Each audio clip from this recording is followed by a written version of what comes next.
So when it comes to the complex roots, right, because we can have complex roots in our quadratic formula, in our quadratic equation. So when we have a homogeneous equation and we have complex roots, how do we deal with that, right? How are the equations going to, or the general equations going to look like?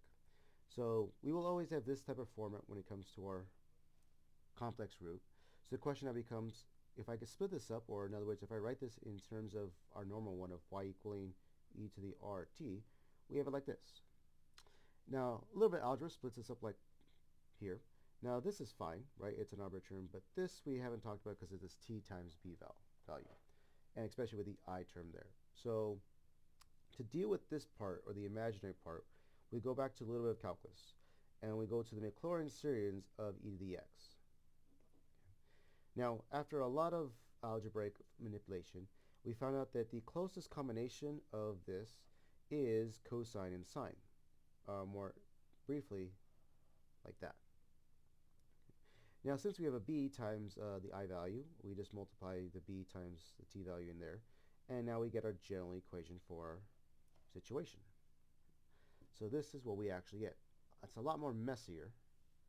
So in other words, it's the same process as above. It's our basic part we've done so far, but we got to multiply now by each individual point, looking like that.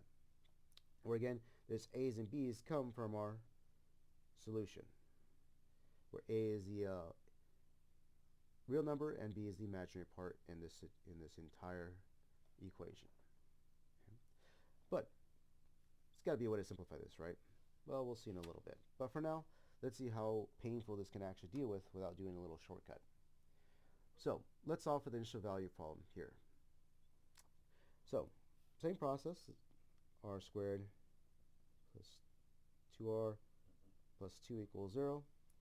And again, we can't factor this, so we go into the quadratic formula, and we end up finding that r is equal to negative 1 plus or minus I, after a lot of simplifying. Okay. All right, so now all we're going to do is mimic exactly what we have here. Okay.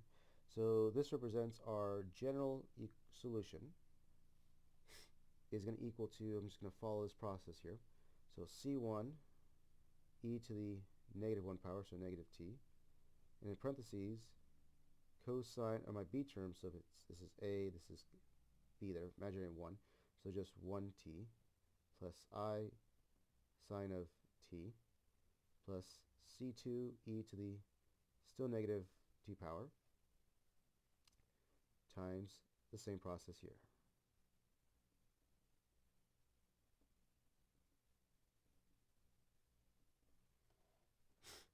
Which is a lot.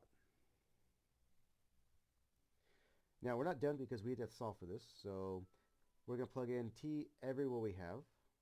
Okay, and it ends up being 0 on this side. So let's see what happens.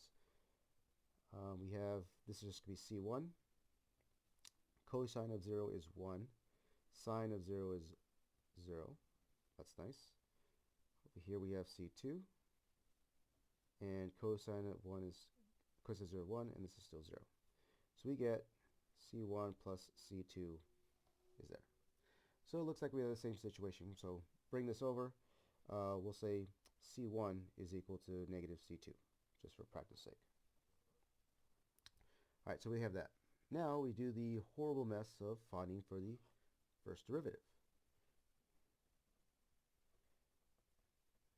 And I'm going to leave it like this because I'm not going to distribute, because no matter what, we are going to have to do the product rule twice.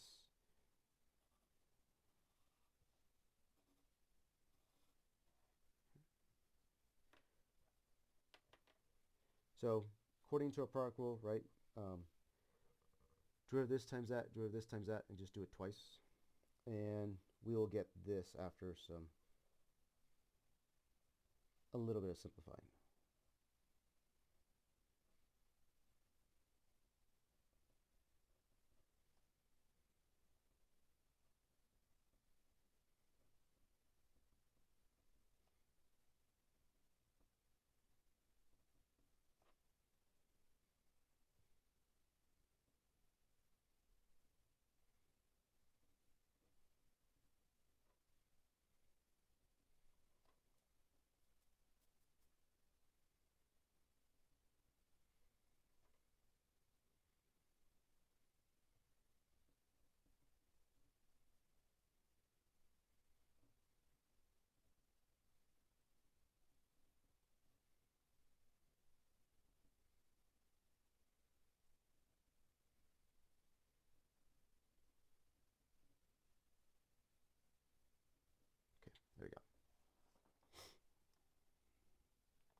And again, now the nice thing is when I plug in 0, this is going to be 2, a lot of this just goes away.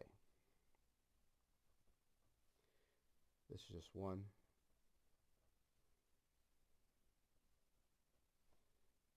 This is going to be 0 plus I.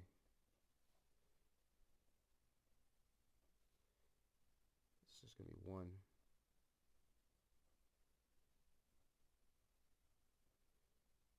This is going to be minus I.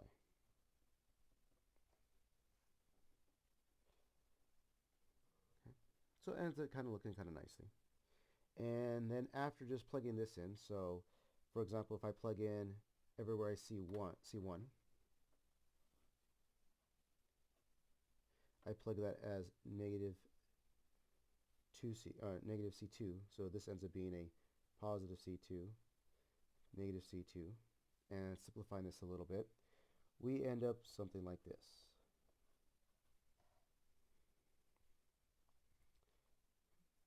And then just dividing this over, we get C2 is just equal to, so divide, oh actually it's supposed to be a negative, my mistake. So negative 1 over I, or negative 1 over I. Okay, so that means C1 is just positive of it.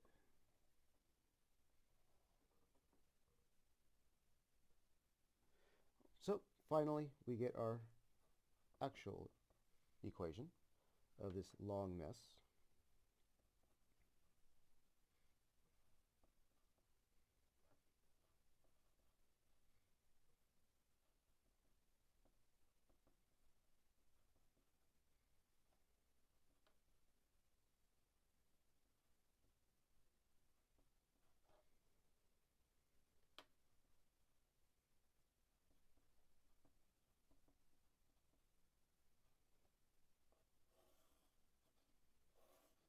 And there we go. Now, like I said, there's got to be a way to make this a little simpler. Okay? And believe it or not, there actually is. Okay? Our next definition makes it so much easier.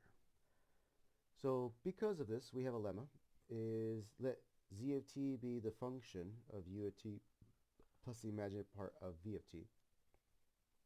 Now, if this is a solution to the homogeneous equation, therefore both parts, the imaginary and the real part, are real solutions. Now, why that's important is because we can now simplify drastically our general equation. So now this, if the characteristic equation has a complex roots of the form, that, then two linear independent solutions to the homogeneous equation are this and this, which means we're done. So all of this work now becomes pretty much obsolete and simplifies down to simply just those parts. So this is now our nice, beautiful general solution, which is even better, right?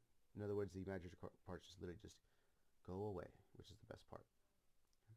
So let's actually try this out. All right, so it's going to be r squared plus 2r plus 4. Okay. Again, not going to work since we're in this property, right? So using the quadratic formula, and you eventually find that r is equal to negative 1 plus or minus I again. So now how do we use this form is going to be, well, it's just easier. Remember, this is in the terms of a plus or minus bi, so if it's easier, let's just write down our numbers. Negative 1 is going to be a, and b is going to be 1. So if I follow this process, a is negative 1, so negative t, cosine of 1t, plus c2, e to the same process, sine of t. And there we go.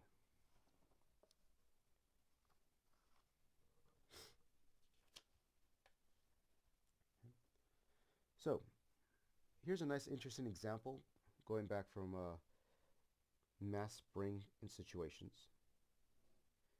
So determine the equation of motion for a spring system when m is 36 kilograms, b is 12 kilograms per second, k is 37 kilograms per second squared, with the initial of y of 0 equals 0.7 and the derivative of 0 is 0.1. Alright, so going back a little bit to our mass spring equation, it's going to look like this.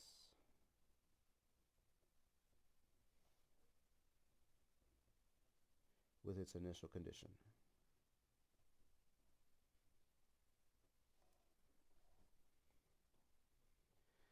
So again, the nice thing is because it's equal to 0, we could do the exact same process we've been learning. So find the characteristic equation.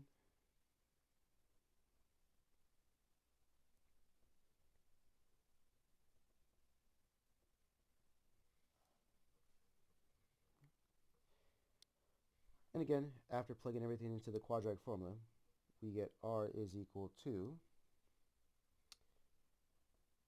negative 1/6 plus or minus I. So therefore, A is negative 1/6, and B again is like the last one example is equal to 1.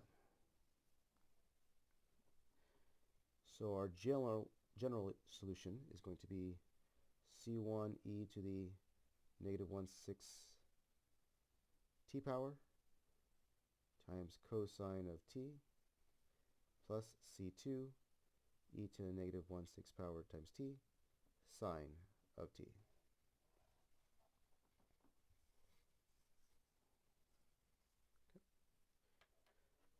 Alright, so since we wanted to solve for this initial value problem, plug it in 0 in for t, and then the result is 0.7.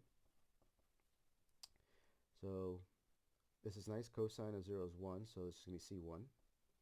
And on this side, sine of 0 is 0, so that goes away. So we get 1 off the bat already.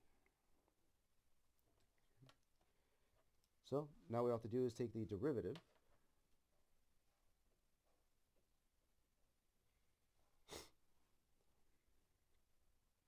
And unfortunately, again, this is another product rule. So I'll just quickly write the result of the product rule.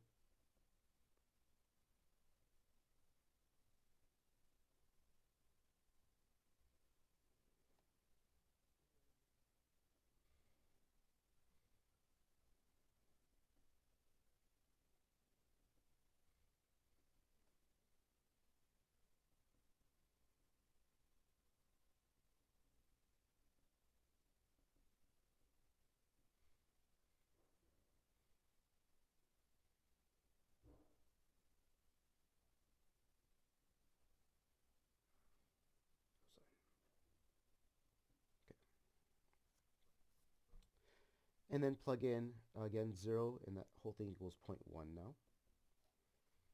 So again, this kind of nicely simplifies everything down. Everything that has sine is going to be 0. Everything with cosine is going to be just 1 times it. So negative 1/6 times C1. That's 0, that's 0. So we just get plus C2. And we already know that C1 is 0.7. So if we just plug that in and then just add this over, we get C2 is equal to approximately 0.22. So therefore, our solution to this differential equation, or in this case this mass spring equation, is equal to 0.7e to the negative 1/6 t cosine t plus 0.22